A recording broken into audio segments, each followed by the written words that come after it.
नमस्कार। कैसी रहेगी वर्ष 2021 में 5 राशियां जो शनि की साढ़े साती व ढैया से जूझ रही हैं। महत्वपूर्ण है विषय, उत्सुकता होगी जानने की, एक क्यूरियोसिटी तो रहती ही है, क्योंकि ज्योतिषी की एक इमेज और ज्योतिष का काम ही ऐसा है कि जिसमें लोगों को कहीं ना कहीं ये एक जिज्ञासा रहती है कि आखिर कुछ नया सुनने को, समझने को मिलेगा। और हमारा भी यही प्रयास रहता है कि जो ये ग्रह गोचर बदलते रहते हैं इसकी कैलकुलेशन करें और कैलकुलेशन में जो नज़र आए वो आपको बता दें। और मित्रों, वीडियो बनाना, आपके बीच में उसको रखना, प्रेजेंटेशन देना, ये भी एक अपने आप में बड़ा टास्क ही होता है। अब यहाँ पर मेरे मन में एक विचार आया कि क्यों ना आपको 2021 की 2 राशियां जिन पर शनि की ढैया चल रही है और 3 राशियां जिन पर शनि की साढ़े साती चल रही है की स्थिति से अवगत कराऊं। अब मित्रों, यहाँ पर जिस प्रकार की इमेज शनि को लेकर के बनाई जाती है या एक प्रकार से शनि का नाम ले करके डराया भी जाता है, एक्चुअल में ऐसा नहीं है, क्योंकि शनि 2.5 साल में एक राशि से परिवर्तन करते हैं और इनको पूरे 30 वर्ष लगभग लग जाते हैं 12 राशियों से भ्रमण करने में। तो जब कोई व्यक्ति स्लो गति से चले तो ऐसे व्यक्ति की जो प्रोग्रेस होती है वो भी स्लो हो जाती है, ऐसा व्यक्ति का रिजल्ट देने का तरीका भी स्लो हो जाता है। ये एक यथार्थ सत्य है। आप बहुत धीमी गति से चलिए और आपके साथ में एक फास्ट चलने वाला प्लैनेट हो तो उस दूसरे व्यक्ति को बार बार रुकना पड़ेगा। अब ऐसे ही जब शनि आपके कुंडली में आपके लिए विपरीत है, मीन्स कि शुभ नहीं है, तो फिर इंसान को धीरे धीरे धीरे, क्योंकि चलना तो उनको स्लो है, उनकी मूवमेंट तो धीरे होनी है, तो वो कहीं ना कहीं पीड़ा भी हमको ज़्यादा महसूस होती है। मतलब प्रेजेंटेशन का खेल है। आप किसी काम को तेज कर लो या उसी काम को लटका के कर लो। एक फाइल है, वो आज मेरे पास है तो कल मेरे सीनियर के पास होगी। अब उसी फाइल को आप 20 दिन रोक करके रख लो, उसके बाद दे दो, तो वो 20 दिन जब तक वो फाइल सीनियर के पास नहीं पहुंच जाएगी तो एक स्ट्रेस रहेगा कि यार साहब के पास पहुंचे, बड़े साहब के पास पहुंचे तो साइन हो। तो इसी प्रकार से यहाँ पर जब ये परिवर्तन 2.5 साल में करते हैं तो ये शुभ और अशुभ दोनों प्रकार का हो सकता है। अब ये जन्म पत्री में अगर आपके अच्छे हैं, प्लेसमेंट अच्छे लेके बैठे हैं, बाय बर्थ मित्र राशि में है, उच्च की राशि में है, मूल त्रिकोण राशि में है, तो यही आपको उस 2.5 साल में प्रोग्रेस भी आपको देते रहेंगे। मतलब आप एक कहोगे हमारा काम बनता रहा, पैसा आता रहा, प्रोग्रेस बहुत तीव्र गति से तो नहीं हुई पर होती रही, हम बढ़ते ही रहे, मतलब पीछे नहीं आए। यही आपका धीरे धीरे डाउन भी होना शुरू हो जाएगा। तो आज की इस वीडियो में चर्चा रहेगी 3 साढ़े साती से जूझने वाली राशियां और 2 ढैया वाली। अब ढैया किन पे चल रही है वो बता देता हूं, मिथुन व तुला राशि। आज का वीडियो राशि पर आधारित है, लगन पर नहीं है, इसलिए बता देता हूं, क्योंकि साढ़े साती राशियों पर चलती है।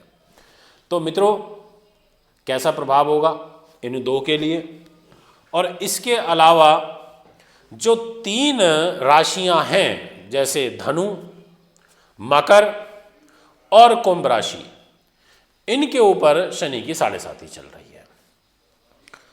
अब इस शनि की साढ़े साती के 3 फेस होते हैं, 2.5, 2.5 और 2.5 ऐसे। पहले 2.5 साल को हम बोलते हैं कि भाई सर पे चल रही है, यानी कि स्टार्टिंग फेस है। बीच के 2.5 साल को बोलते हैं हम छाती पर आ गई है, यानी कि 2.5 से लेके 5 वर्ष तक का समय, और फिर 5 वर्ष से लेके और 7.5 साल तक का जो तीसरा चरण होता है उसको बोलते हैं हम कि पैरों पर आ गई। अब मित्रों, कुंभ राशि के ऊपर इस समय शनि की साढ़े साती चल रही है, क्योंकि मकर में है शनि करंटली, तो मकर पे चल रहे हैं तो एक राशि आगे पर साढ़े साती चल रही है कुंभ पर, और मकर पे तो चल ही रही है क्योंकि वहाँ वो स्थित हैं, और एक राशि पीछे। तो जब शनि चलते हैं तो अपनी एक राशि आगे और एक राशि पीछे वाली को प्रभावित करते हैं। अब किस किस को सुकून मिलने वाला है, किस राशि का नकारात्मक प्रभाव कम होगा, क्योंकि कुंभ का तो प्रथम चरण है यानी कि फर्स्ट 2.5 साल चल रहे हैं। मकर के जो हैं वो पीक के बीच के 2.5 साल चल रहे हैं, यानी कि उनके 2.5 गुजर चुके हैं और वो बीच के 2.5 साल को अब भोगेंगे, 2021 में भी उनको भोगना है। और धनु के 5 साल बीत चुके हैं, एंडिंग फेज में आ गई है, यानी कि पैरों पर। ऐसे ही मिथुन पर और तुला राशि पर शनि की ढैया चल रही है। तो आइए सब 2 राशियों की जिन पर ढैया है। जैसे मिथुन, यह जो राशि है रूल्ड बाय बुध होती है, और आज का ये जो फल है ये राशि पर आधारित है, इसलिए इसको राशि के ही अनुसार समझें, क्योंकि राशियों पर ही ढैया होती है। मित्रों, मिथुन राशि के हिसाब से जो शनि का प्लेसमेंट है वो अच्छा नहीं आ रहा, क्योंकि मिथुन, कर्क, सिंह, कन्या, तुला, वृश्चिक, धनु, मकर 8वीं राशि। और फली ज्योतिष का नियम है कि यदि 3, 6, 8, 12 में शनि बैठे हों तो ये कहीं ना कहीं आपके लिए हानि करते हैं।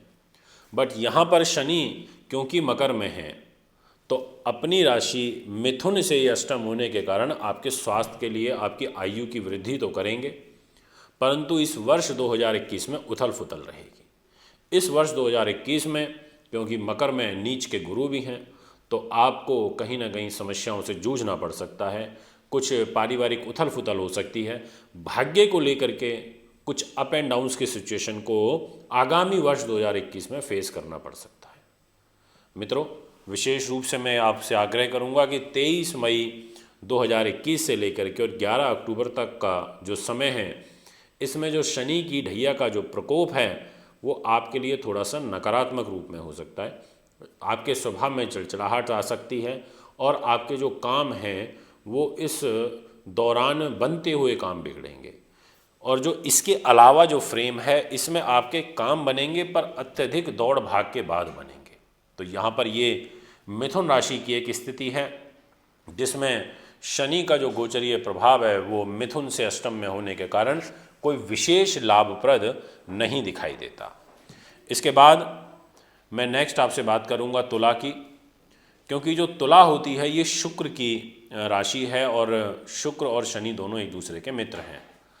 तुला के अकॉर्डिंग अगर देखा जाए राशि से तो तुला, वृश्चिक, धनु, मकर यानी कि चौथे हो गए। शनि बहुत बढ़िया है आपके लिए।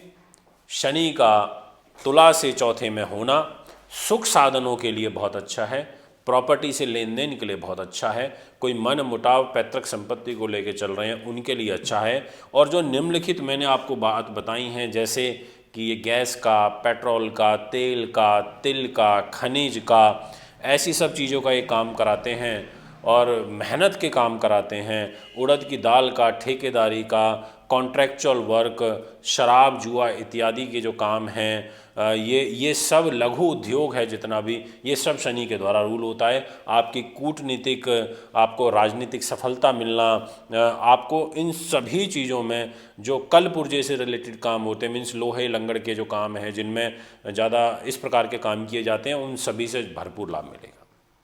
और इतना ही नहीं, आप शनि की ढैया से जूझ रहे हैं, ये बात बिल्कुल ठीक है, परंतु आप ये देखिए कि वो मकर में स्थित होकर के दशम दृष्टि से स्वयं शनि तुला को ही देख रहे हैं, तो आपके लिए वो काट करेंगे। अब आपके लिए यही ढैया पॉजिटिव हो जाएगी। आप कहेंगे कि हम पर तो शनि की ढैया चली पर हमने तो बहुत कमाया। अब ये फिर उन लोगों के लिए नियम उल्टा पड़ जाएगा जो ये कहते हैं, जो शनि को कोसते रहते हैं कि देखो शनि हमेशा बुरा करते हैं, पर आपके लिए तो नहीं करेंगे, आप तो इसी ढैया में बहुत पैसा कमा जाएंगे। तो ऐसे दोस्तों प्रभाव होते हैं इनके अलग अलग जो हमें देखने पड़ते हैं। तो ये तो रही आपकी दोनों ढैयाओं का प्रभाव वर्ष 2021 में जो रहेगा। इसके अलावा अब मैं आपसे बात करना चाहता हूँ उन राशियों की जिन पर शनि की 7.5 चल रही है। जैसे धनु, अब जो धनु राशि है उसके स्वामी स्वयं गुरु हैं, अब गुरु नीच के हैं, नीच के होकर के नीचभंग राजयोग जरूर बनाएंगे और जस्ट अपनी राशि से नेक्स्ट हैं। ज्योतिषीय नियम अनुसार अगर कोई भी ग्रह अपनी राशि से जस्ट नेक्स्ट बैठा हो तो वो एक तरीके से धन का घर हो गया, क्योंकि फर्स्ट हाउस शरीर तो ऐसी फर्स्ट राशि आपके शरीर की हो गई और उससे जस्ट नेक्स्ट उसको देखेंगे तो धन का घर हो जाता है। तो यहाँ पर शनि की ढैया 7.5 का जो लास्ट चरण है आपके लिए, ये जो 2021 का और 2022 का जो बचता है, इसमें आपके लिए धन धान्य की वृद्धि होगी। इस समय पीरियड में आपको जो रुके हुए कार्य में जो व्यवधान पहुंचा हुआ था वो बनने लगेंगे।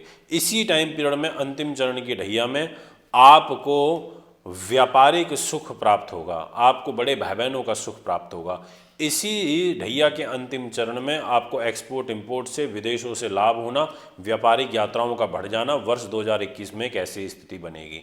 परंतु शनि की ढैया है तो इसलिए इसको नकारना भी नहीं चाहिए। और एक टाइम फ्रेम है जब 23 मई से लेकर 11 अक्टूबर तक शनि महाराज वक्र स्थिति में होंगे, तो ऐसे में ये पारिवारिक कलह बढ़ाएंगे, वाणी में दोष लगाएंगे, बनते हुए कार्य में फिर एक बार व्यवधान पड़ना शुरू होगा। तो इस टाइम पीरियड का विशेष ध्यान रखें। इसके अलावा आपके लिए समय शनि की 7.5 के अंतिम चरण का बेहतरीन रहेगा, बुरा नहीं है। क्योंकि मित्रों शनि मकर में है, क्योंकि वो धनु राशि से जस्ट नेक्स्ट में है, तो ये यहाँ पर एक बैलेंस करने वाला आपको प्रभाव देंगे। इसमें आपको ज़्यादा हानि कम और फायदे ज़्यादा होना, ऐसी एक स्थिति बनेगी। दोस्तों इसके बाद मैं आपसे अब नेक्स्ट राशि की चर्चा करता हूँ जिनके ऊपर शनि की 7.5 का प्रभाव है और द्वितीय चरण में चल रहा है, मतलब पीक में चल रही है। ऐसा कहा जाता है कि पीक की जो 7.5 होती है बड़ी दुखदाई होती है क्योंकि छाती पर होती है। पर मैं आपसे कहना चाहूँगा कि मकर वालों, जो आपके लिए 3 साल थे, अभी मेरी वीडियो जो आप सुन रहे हैं, जब मेरी अपलोड जिस डेट में वीडियो हुई है उस डेट से पीछे के जो 3 साल आपके थे वो इतने अच्छे नहीं थे। परंतु अब से लेकर के और जो अगले 2 वर्ष हैं जो पीक की 7.5 के आपके रहेंगे वो बेहद ही शुभ हैं। इतने शुभ हैं, इतने अच्छे हैं कि इसी टाइम पीरियड में आप बहुत अच्छी प्रोग्रेस करेंगे और मैं आपको शुभकामनाएं अपनी अग्रिम अभी से देता हूँ। आपको लगेगा कि हाँ 7.5 तो ज़रूर चल रही है, पर हमें इसका बहुत बुरा फेस, बहुत बुरा दौर नहीं देखना पड़ा, क्योंकि यहाँ पर फर्स्ट फेज था आपका जो ज़्यादा तनाव वाला था। अब द्वितीय चरण तो आपके लिए सुख देने वाला है, आनंद देने वाला है, पैसा कमाने वाला है, कैरियर को बनाने वाला है, जॉब देने वाला है, प्रमोशन देने वाला है, आपको लाभ देने वाला समय है, सम्मान को बढ़ाने वाला समय है, राजनीति में लाभ देने वाला समय है, आपको पारिवारिक सुख बढ़ाने वाला समय है। इसलिए इस टाइम पीरियड में आपको काफ़ी अच्छा लाभ मिलेगा। इसके बाद मैं आपसे बात करना चाहता हूँ नेक्स्ट राशि, और वो रहेगी कुंभ, जिनके ऊपर शनि की 7.5 का प्रथम चरण चल रहा है। आपके लिए प्रथम चरण ठीक नहीं है 2021 में, 2022 में, वो इसलिए मैं ऐसा कह रहा हूँ, और 2020 में जब मेरी आप ये वीडियो सुन रहे हैं, क्योंकि कुंभ राशि से वो 12th हो गए। कुंभ में शनि की 7.5 चल रही है और कुंभ से जस्ट पीछे बैक में है 10 नंबर राशि मकर, तो मकर में बैठे हैं तो उल्टे हो गए। अब उल्टा जब कोई ग्रह हो तो वो कैसे फल अच्छा देगा, तो यहाँ पर एक खर्च के घर में चले गए। अब जब ये खर्च में होंगे 12 नंबर मतलब 10 नंबर में, तो ये आपको घुटनों से संबंधित विकार, परंतु आध्यात्मिक चिंतन आपका बढ़ा दें। आपको खर्च बहुत सोच समझ के करना है। उन लोगों से आग्रह करना चाहता हूँ जो बहुत अपने हाथ के हल्के हैं, मतलब तुरंत पैसा निकाल के दे देते हैं, खर्च कर देते हैं, लो मैं देता हूँ, ऐसे लोगों से कहना चाहूँगा आप थोड़ा सा संयम रखें। मैं आपसे ये कहना चाहूँगा कि जिन लोगों को आदत है जुआ, सट्टा, लॉटरी, वेश्यावृत्ति, गलत चीज़ों की लत लगी हुई है, ऐसे लोग अपने इस प्रकार के कार्यों से दूरी बना के रखें, क्योंकि यहाँ पर कुंभ के लॉर्ड होकर के अपनी राशि से 12वें में है। तो ये स्थिति आपके हेल्थ के लिए प्रथम चरण वाली ज़्यादा शुभ नहीं दिखाई देती। काम चलता रहेगा क्योंकि गुरु साथ में बैठे हैं, तो कहीं ना कहीं कुछ हद तक आपको रिजल्ट तो देते रहेंगे। और जो विशेष पीरियड रहेगा जिसमें आपको सावधानी बरतनी है वो है 23 मई से लेकर के और 11 अक्टूबर तक का। ये जो आपके लिए मैंने समय बताया है, इस बीच में आपको ज़्यादा ध्यान रखना है। तो ये है 5 राशियाँ जो वर्ष 2021 में शनि की 7.5 और ढैया के प्रभाव को फेस करती रहेंगी, जिस प्रकार से अभी कर रही हैं। और इसमें कौन सी ज़्यादा अच्छी है, कौन सी ज़्यादा खराब है, उसका भी एक वेरिएशन करके मैंने बताया। शनि है न्याय के देवता। अब आप इनसे न्याय लेना चाहते हैं, तो न्याय लेने के लिए जब हम किसी से न्याय मांगते हैं तो गर्दन झुकानी पड़ती है, कहीं ना कहीं हाथ भी जोड़ने पड़ते हैं, और अपना काम निकालने के लिए अगर किसी से 4 बार रिक्वेस्ट भी करनी पड़ जाए तो उसमें कोई बुराई नहीं है। तो ये वही काम करना है जिनके लिए अच्छे नहीं है। मैंने जो बात करी है जिन राशियों की, आप लोग शनि के व्रत करें विधिवत तरीके से, शुक्ल पक्ष के शनिवार से शुरू करके पूरे 1 वर्ष या फिर 31 शनिवार का संकल्प ले लें कि हे प्रभु मुझे आशीर्वाद दीजिए। शनि के मंत्रों का जाप करिए, जितना ज़्यादा से ज़्यादा हो सके, कम से कम 19,000 मंत्रों का जाप तो कर ही लीजिए। और उड़द की दाल का दान करिए, तिल के तेल का दान करिए, कंबल का दान करिए, सरसों के तेल का दान करिए, पीपल के पेड़ पर जाकर के आराधना करिए, उसकी 7 बार परिक्रमा करिए, नीले वस्तुओं का दान करिए, काले कपड़ों का दान करिए, यहाँ पर कोयले का दान कर सकते हैं, किसी ज़रूरतमंद व्यक्ति की उसकी इच्छा की पूर्ति कर सकते हैं। यहाँ पर जितना हो सके शनिवार के व्रत करके, शनि से संबंधित वस्तुओं का दान करके, शनि के लिए प्रेयर करके, और यहाँ पर शनि चालीसा पढ़ के, और शनि क्योंकि न्याय कराते हैं और देवों के देव महादेव हैं, तो भगवान शिव की आराधना करना बहुत अच्छा रहेगा। और शिव चालीसा पढ़ने के बाद हनुमान चालीसा, और उसके बाद शिव चालीसा पढ़ें, शनि चालीसा पढ़ें, बहुत अच्छा रहेगा। ऐसा करने से आपका कॉन्फिडेंस बढ़ेगा। जो आपका समय आपके विपरीत चल रहा है उसमें आपको ताकत मिलेगी, उस समय से बाहर निकलने में आपको ताकत मिलेगी। दोस्तों, वीडियो यदि अच्छी लगी तो चैनल को सब्सक्राइब करें, फॉलो करें। मेरा Astro24 के नाम से फेसबुक पेज है, आप हमें यहाँ भी फॉलो कर सकते हैं। नमस्कार, धन्यवाद। दर्शकों, अगर आप अपनी कुंडली दिखाना चाहते हैं तो एक कुंडली 2100 रुपये व घर का नक्शा बनवाना या वास्तु विजिट या पूजा पाठ करवाना चाहते हैं तो आप हमें निम्न पते पर संपर्क कर सकते हैं। हमारा दिल्ली का पता है महर्षि पराशर ज्योतिष विद्यालय, C9 महिंद्रा पार्क, पंखा road, near Janakpuri, C1 bus stand, new Delhi 59। Phone number 01125638157, 25638168। Mobile number 9999886090, 9212286090। Email info@astrohubworld.com। Website www.astrohubworld